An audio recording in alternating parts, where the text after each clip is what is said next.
Hi and welcome back to my channel. As you've probably guessed, I'm doing the rising signs series again to see what energies, what planetary energies that you might be working with for this month of November. And I'm up to the rising sign of Gemini rising. And I'll be going through 4 different astrology decks. The first one is the numinous astro deck. Sorry, this is the arcana of astrology, actually, this one. And then we're looking in astrology reading cards. And then we'll be going into the numinous astro deck.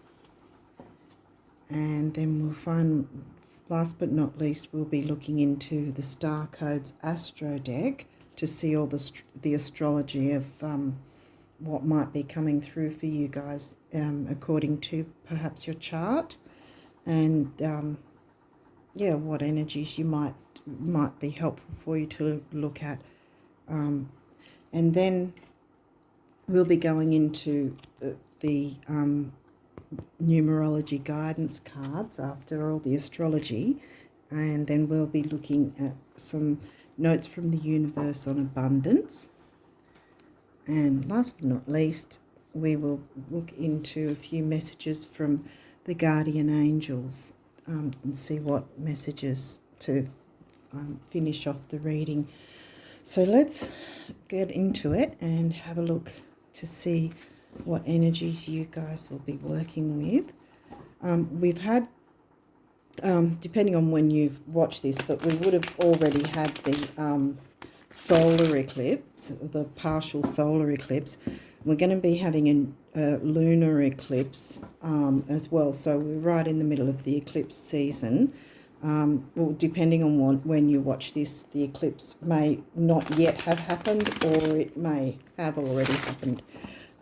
Either way, eclipses can be very tough energies if we're not already aware of how they're affecting our chart, I guess, what area of your chart it might be affecting. But hopefully we'll get some messages from there. And also, what was the other thing? Oh yeah, Mars retrograde. Mars by now, when you're watching this, it will have turned retrograde and will be retrograde, I think, until about February. I go with the post and the pre-shadow phases as well, because if you think about it, the last couple of months is probably, you may have had the feeling of frustration because of things not moving forward fast enough, perhaps. As Mars, that's too many. Mars is action-oriented and usually likes to have everything going fast. I think this one wants to come out. Juno. So let's see, for Gemini rising, what astrology? What do they need to know? Gemini rises. They need to know. What would help them get through, get through November. Hygeia, Sagittarius. Well, for Gemini rising, Sagittarius is in your descendant area of your chart. If we go by whole signs, that is. It'd be 7th house.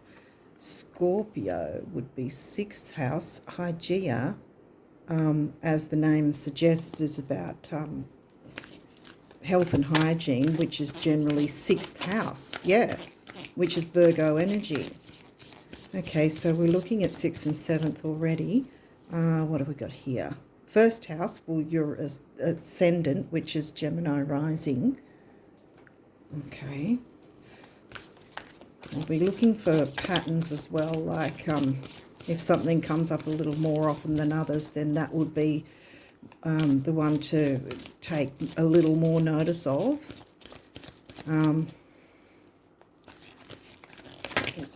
I'll have a read of Juno in a minute. That's an asteroid. Not totally well versed with the asteroids, but I do know Hygeia has something to do with health and hygiene, as the name suggests. Is there any other messages from this deck before I look in the book for the Gemini risers? I think we're done with this deck now. Okay, so we'll put that aside. And we'll have a look in the book before we go any further. Now, Juno is an asteroid, so Juno's right at the back. Here we go. Okay, inner reading. When Juno appears in a reading, it is time to take a look at your relationship and evaluate what is working and what is not. Make sure your focus is not only on the history of this relationship, but also the possible future of it. Well, Sag is in your 7th house, and Libran energy is 7th house relationships, and Sag is the sign that is covering your 7th house.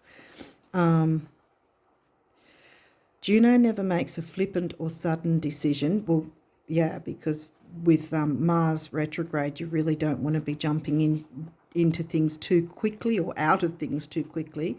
Yeah, you need to sort of slow down and take time with things, which is frustrating when Mars is retrograde. Mars retrogrades around, every 2-something years. I can't remember, I've forgotten.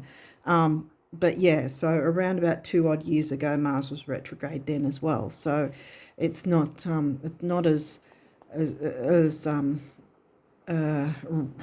rare. It's not as rare as, say, a Saturn return every 27 to 30 years. Yeah, but it's not as fast as Mercury retrograde, which does it a few times a year. And whenever any planet is retrograde, it simply means it's giving us a chance to redo something, retrograde. So it's not just Mercury retrograde that gives you that option. It's just like if Venus is retrograde, then it would be you'd be looking into having second chances and looking into your relationships more. Well, this is sort of edging to relationships, but Venus isn't retrograde now. Mars is, but I'm just sort of giving a little bit of an explanation. Hopefully that makes sense. Let's get back to this. Juno never makes a flippant or sudden decision. She looks at every possible angle of a situation. It's the perfect time to make a list of the pros, cons, or indiscretions. Is your partner meeting your needs? Are you meeting their needs? If your partner strives for stability and you want excitement, how are you going to balance these desires?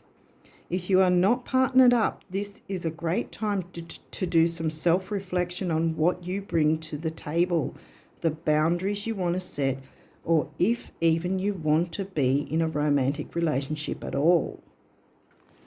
Okay, we'll look up Hygeia as well. Where's Hygeia? Chiron, sorry. Okay, Hygeia's up here somewhere because it's another asteroid. So you've got a couple of asteroids there. There we go. Okay, in our reading, Hygeia's appearance means it is time to do a spring cleaning of your mind, body, and physical space. Well, there's your 6th house. Not there. Scorpio's in your 6th, isn't it? Yeah, I think Scorpio's your 6th house, which is Virgo-related things, health, service, hygiene, all that sort of diet, all that sort of thing. Hygeia's appearance means it is time to do a spring cleaning of your mind, body, and physical space. A change in attitude is necessary in regard to health and fitness. We can only run on empty for so long before we are struck down with an illness. Well, you don't want to have that. If you have been dealing with health issues, Hygeia can symbolize your search for help. If holistic approaches haven't been working, then it might be time to look into traditional medicine, and vice versa. If traditional, then holistic might be a way to go.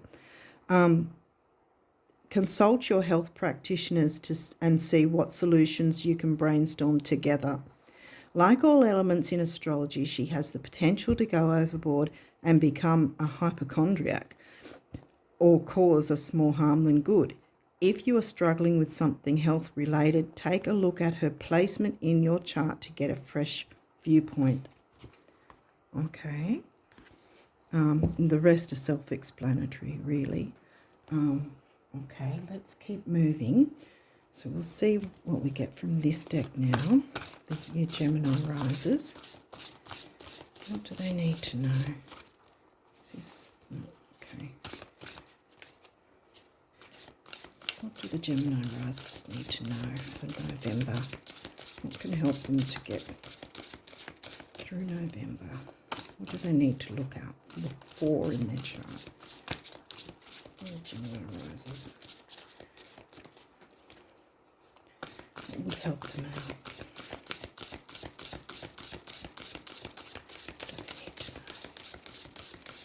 Gemini risers.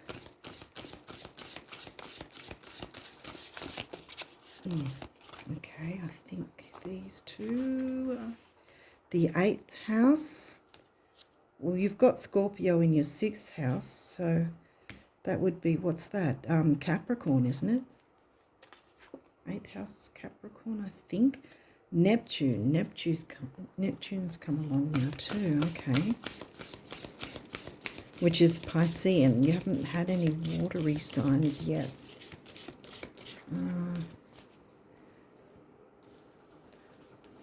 Well, Scorpio's a watery sign.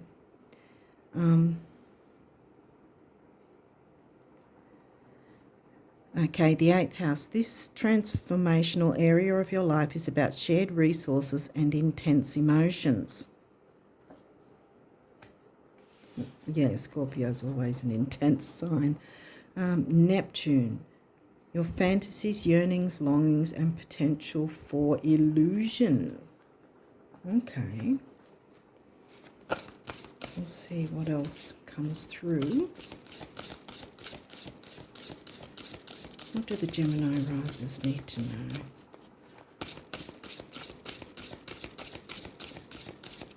Never makes sense for all this. What do they need to know?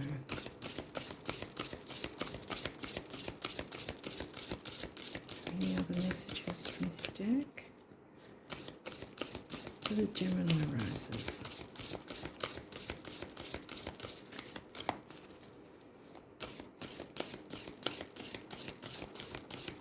Health.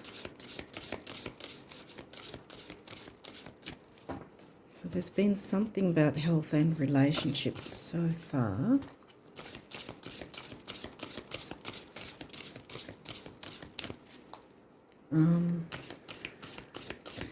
Eighth house. Yeah, well, nothing Capricorn has come through yet. We're done with this deck.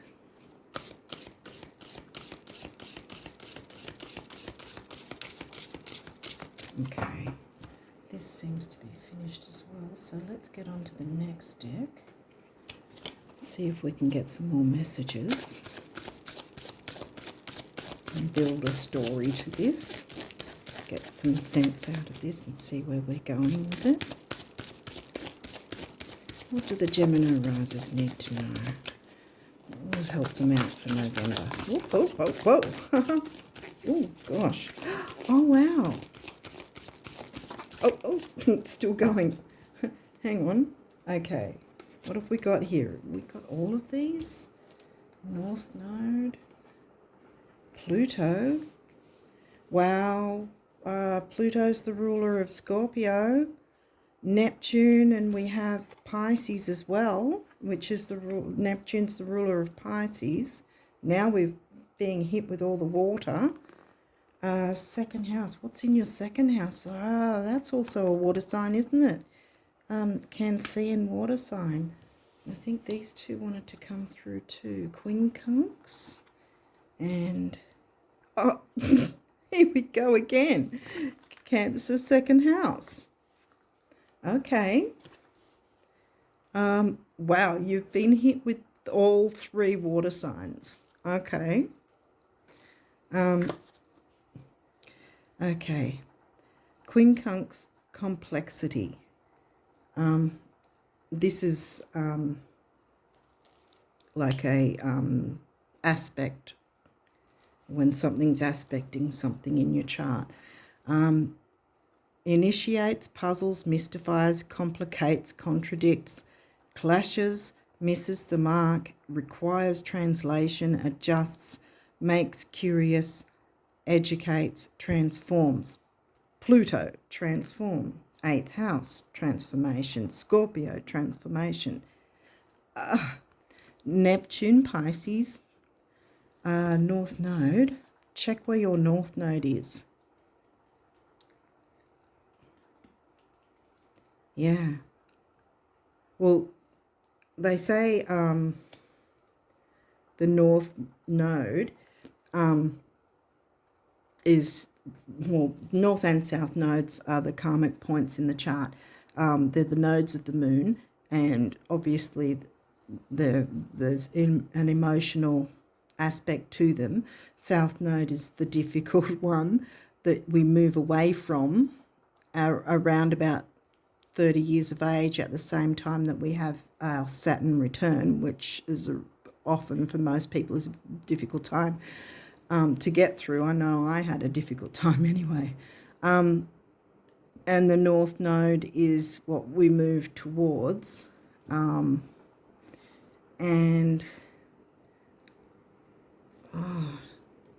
Quincunx. I wonder, I didn't have this book out, but I think I might just see if I can grab the book to see if it's got a little bit more about this aspect, because I think it's similar to a square. Well, as you can see, it's got the little thing there. Sorry.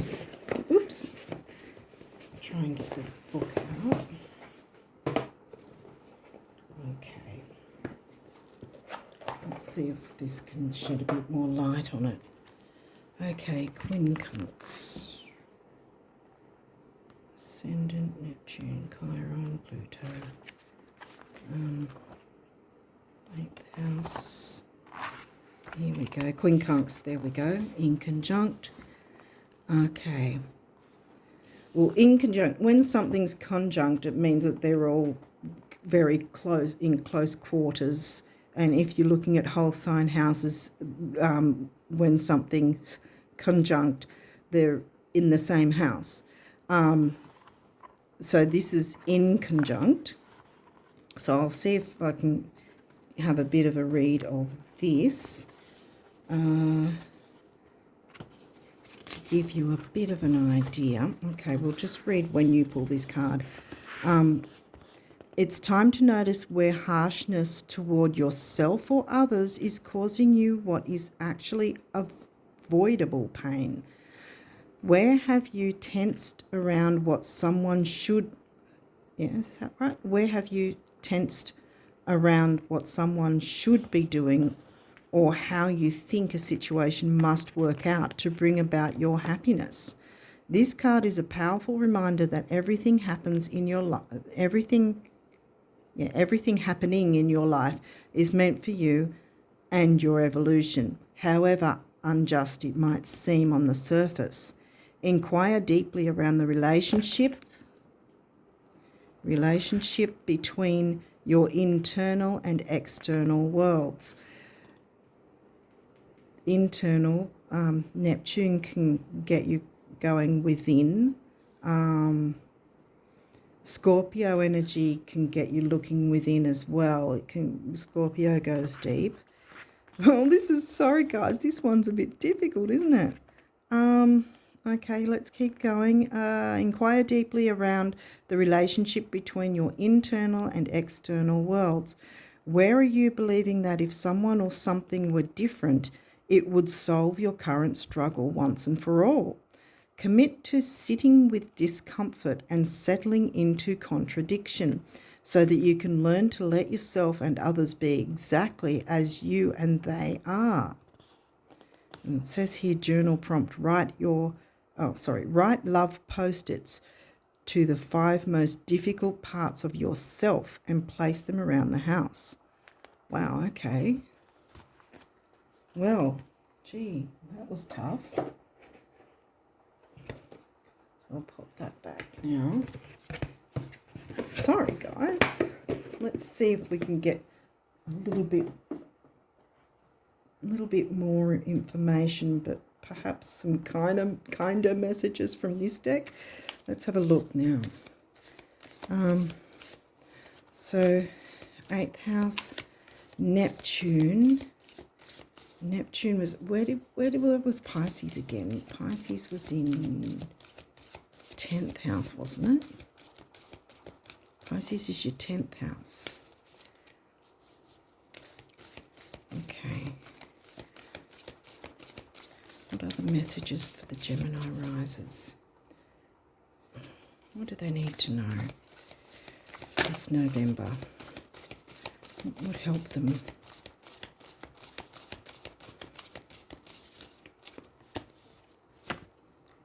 Mercury.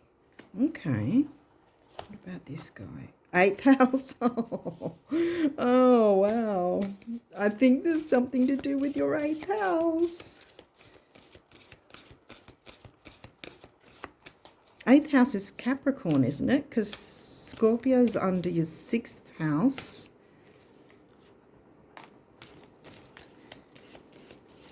Or over.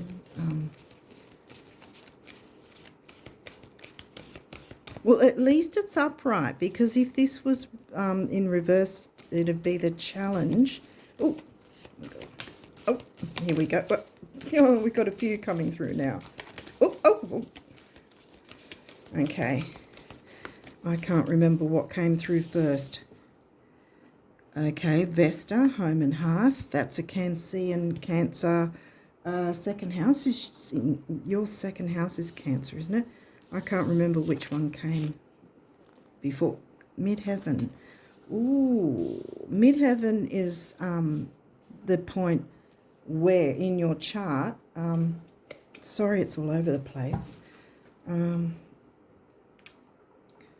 midheaven's usually somewhere near the top of your chart, and it's either your 10th or it's somewhere on or near the 9th or 10th house at the top of your chart. If you, let's have a look. Sorry. Oops. If I get one of these cards and show you the top of your chart. So say that's where your ascendant is, that's where your descendant is. So 1st house, 7th house, top of your chart there, 10th or 9th house, your midheaven will be there somewhere, and that's about your working life. And right, the opposite is 3rd and 4th house, and that somewhere there will be your IC, Imankali, and that is about your home life. So that's in the challenge position. So we might get a bit more reading. Might grab the book and do a bit more reading. Hop these out of the way if I can. Right, we had a couple more though. What did we get? South node upright. So you've got north and south node. Yeah. Aries. Well, that's no surprise. Where would Aries be for you? Would that be 12th house? Or 11th? But I'm thinking straight away, as soon as I see Aries, I think, well, Aries is ruled by Mars, and Mars is now retrograde. So that kind of makes sense that it's upside down in that sense. But we'll get the book. Hang on a second. Sorry, I'm all over the place. Oh, Okay, so we'll go into Mercury first, and we'll read from the book. 20, where are you? Mercury, it's upright. So it's challenge when it's reversed, and upright, it's they call it the gift in this deck. Okay, so we're reading the gift. Mercury.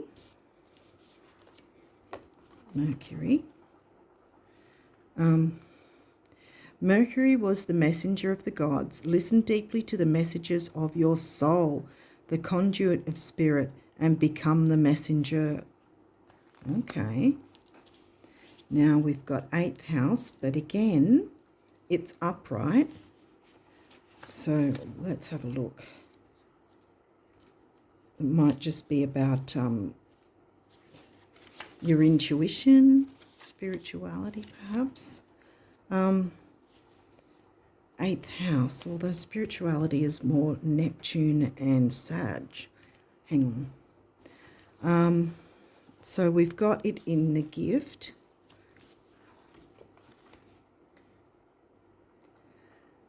Okay, face your worst fears and step through. Feel that liberation. Wow, yeah, of course, with Pluto. You've got Pluto here, Phoenix rising from those ashes, yes. The trap of manipulation falls away when you don't bite the hook. Ooh, okay. See, that one's going to be tough for no matter what signs anyway, because of Mars being retrograde. It's because it's sort of similar in a sense when Mercury's retrograde and communications go all crazy, and it can be frustrating in that way. Well, with Mars retrograde, when things just aren't moving forward and things don't seem to make sense, it can be frustrating as well, and that can have us on edge.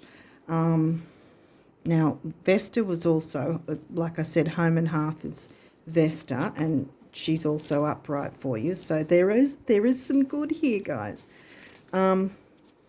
Okay, let's have a look at Vesta. And she's got the gift as well for you. Find the temple within. Here we go again, looking within. The place of quiet safety where you can tend the fire and carry this sacred temple with you always. Hope you can see it with all the fuzziness of my camera and all. Okay, so let's look at midheaven. Perhaps it's in reverse because maybe it's not so much the career that you need to focus on right now, but, taking it easy and, having time for yourself, I guess. What number are we? 36. 36. Okay, so let's have a look at challenge for midheaven. I'll show you it upright, but I'll read the challenge. There you go. Challenge. Traditions, other people's expectations, or your family history may be complementary to your idea. Oh, complementary to your idea of your own potential, or they may be hurdles to overcome as you find your true path. Oh, wow. Oh, wow. Looks like there's a lot of Scorpio Phoenix rising energy. I want to say you're going to be stepping into your own power in November this month, as long as you can deal with the Mars retrograde as best you can. Now, we've got South Node. Now, as I said, we're moving away from South Node toward the North Node. Now, South Node is upright. Okay, I'll show you the picture while I read it. So we're reading the gift part of it. Use this opportunity to heal triggers and patterns from the past. Take them as teaching moments and learn. Then your hard-earned skills and wisdom can help you build your future. Wow, this is big, guys. Wow, it's a big month for you by the sounds of it. And Aries is number 1. Of course it'd be number 1. The very first card in the deck, it seems. Now, again, this guy's come through in reverse. So we're reading the challenge. Accidents increase when you are in a hurry. I'll show you upright. Yeah, accidents increase when you are in a hurry, rushing through a project, or impatiently distracted. This flammable temperament can spark inspiration or spark a conflagration. Proceed with caution. Yeah, so it's about, as soon as I saw that, I thought, right, we've got Mars retrograde. So, yes, keep that in mind when things seem, a bit frustrating, annoying, things are just not moving forward. That's going to happen for everyone. And yeah, I guess the trick is not to let yourself get pulled in by it, so to speak. If you notice, right, okay, why is something not working out? Oh, hang on a minute, that's right, Mars is retrograde and will be until at least February next year. Well, and as I said, I always count the pre-shadow and the post-shadow, so not just the actual retrograde time frame on its own.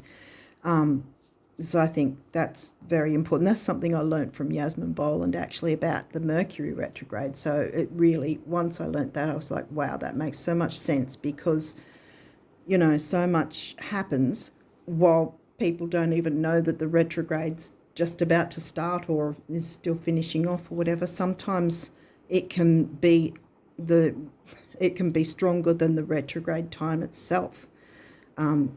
Sometimes. So anyway, I think we've got our idea about what parts of your chart you need to look at. 2nd house, 6th house, 7th house. Check where your North Node is, like what house it is in and what sign it's in. The South Node is always opposite the North Node anyway, and the South Node's what we're moving from. So as long as you know if something seems like it might trigger you, to sort of take a step back and go, right, it's Mars retro, I'll take a breath. I'll either deal with it later, if you have to take a step back and just go, right, I'll just move away from this for now, deal with it later, or just take a breath, whatever you can do to try and get through any niggling, any dampness on your fire, so to speak, because of Mars being retro. Mars retro isn't happy. Yeah. Okay, so for the Gemini risers, what numerology guidance can they have? What do they need to know from the numerology? What numerology can help them in November, in this month of November?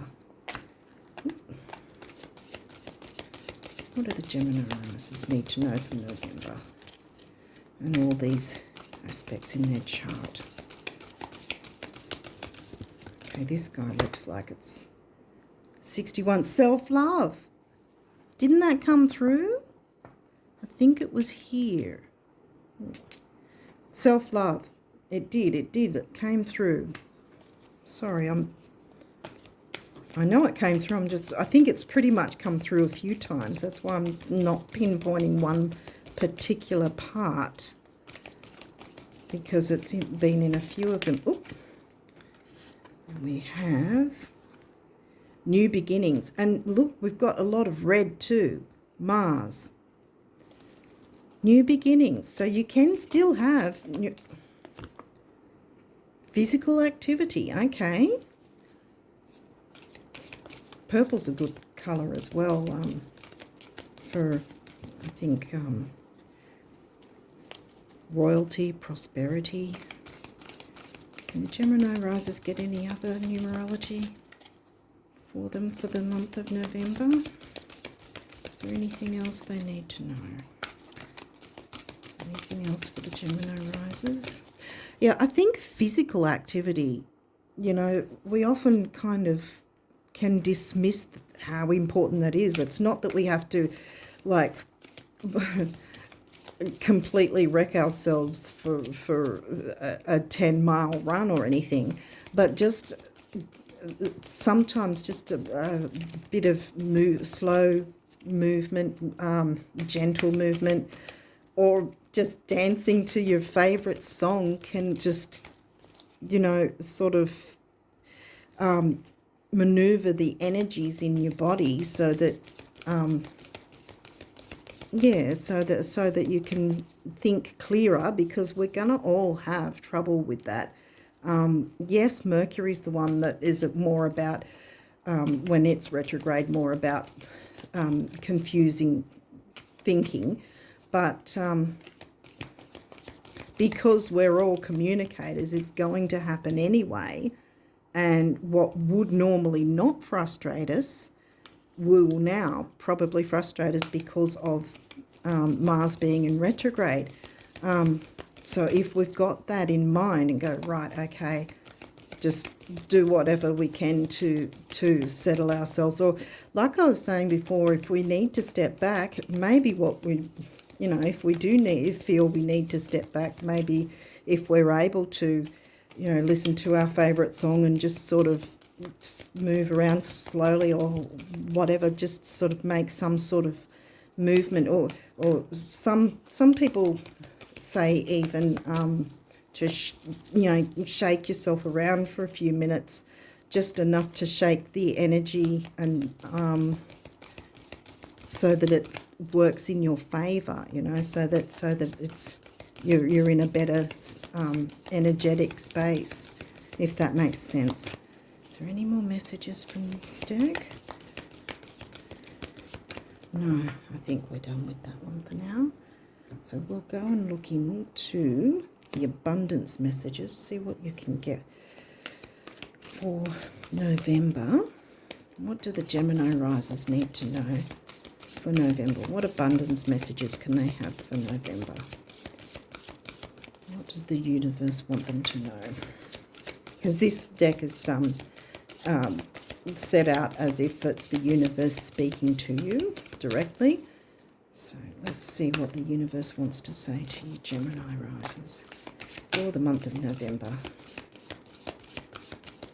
What do they need to know? What is that? Okay.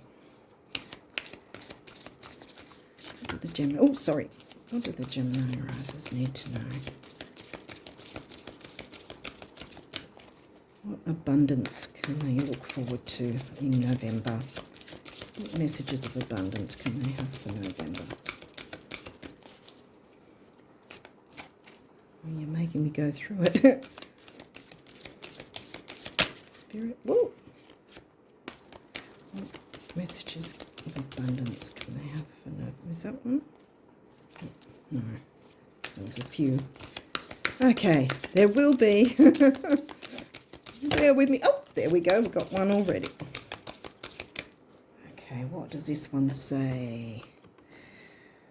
Okay. It says, actually, it's not that you want stuff that you don't have, but that you want stuff that you think you don't have. And the best way to change this is to begin thinking that you have it. As in, oh, there's my electric fully loaded, I don't know what that says, Halbitron cloud zapper.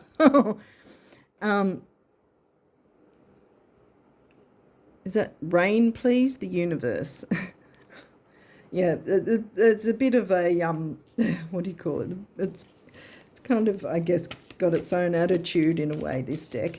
Can we get any other messages? So that's pretty much saying, it's all, like they always say, it's not seeing is believing, it's believing is seeing. If you believe it, it will come. Now, we've got a few down here. Hang on. Let's have a look. What have we got? Oh, all of these? Okay. Well, we're going with all of them. Let's have a look. What did we get for you? firstly, I've got this one. One of abundance's many corollaries is that the brighter your light shines, the more you attract everything, moths and butterflies, at which point you begin learning what to celebrate and what to let fly on by. Now, isn't that interesting? We started with Juno, and Juno said about questioning what part you are giving or receiving in a relationship and what part someone else is. And then it also said whether you're actually wanting to be in one or not, that you might want to consider that or something, or you might feel you want to consider that. So this is interesting. Yeah, what to let fly on by, or whom. Yeah, flame on the universe. Well, we're talking fire again. I mean, just because Mars is retrograde doesn't mean that nothing can move ahead. It doesn't mean you can't have your new beginnings. And the self-love with the red there tells me that that's what you've got to fire up, is your self-love. And that's how I view it anyway. Okay, next one is... Oh, I picked it up the wrong way. These don't have reversals, don't worry. Every fortune, gold medal and trophy, every comeback, triumph and celebration, and every kiss, hug and hand held was first a thought, a whisper or a dream. Go, the universe. See, it's not telling you that you have to back down or that you have to just be in a hermit mode and do nothing. It's just try and do your best to balance this Mars retro for yourself. It's not going to be easy for anyone, let me tell you. Oh, did I get it upside down again? Nope, I got it the right way. Sorry. You want what you want because you know it's possible. If it wasn't, you wouldn't. This is powerful. Embrace it. For whatever else you believe or don't believe, this belief alone can take you the distance. And what you want wants you, the universe. Wow. I'm putting that one there, I think. We'll put a bit of green. Oh, and the green's there too. And the poppies for the last one. We have, dearest, I wish for you flowers and sunshine, gentle breezes and clear skies, calm season rainbows. But perhaps most of all, I wish for you the glorious breadth of experiences you are now poised to receive, so that these tidbits are mere icing on the cake of a life that's rich in adventure. Sag likes adventure, and that's your 7th house. Huge hug, the universe. Okay, and now last but not least, we'll get some guardian angel messages. Let's see what the guardian angels want to tell you. The Gemini rises. What's the guardian angel What's the guardian angel message? What do you guys want to tell the Gemini rises for the month of? I don't know about you, but yeah, I think you've got to laugh at this one. Look at that. I don't know if you can see it there, but it says relax. Yeah, because the stress of this Mars retro is getting on everyone's nerves. There is plenty of time to do and achieve all you desire. Achieve being 10th house. What was in your 10th house again? I've forgotten. Pisces, yeah. To achieve all you desire. Place your hands gently on your heart and allow your breath. Yeah, allow your breath to guide you to a quiet space within. Yeah, here we go again. You go within. Imagine yourself bathed in golden light flowing from the eternal heart of God. I, your guardian angel, am with you. Allow me into your heart. You will accomplish more by focusing on that which is most important in life, love. And love can be self-love as well. But we're not stopping there. We're going to get some more. I want a few more guardian angel messages for you. Okay. Okay, what have we got here? Affirmation. Be aware of your language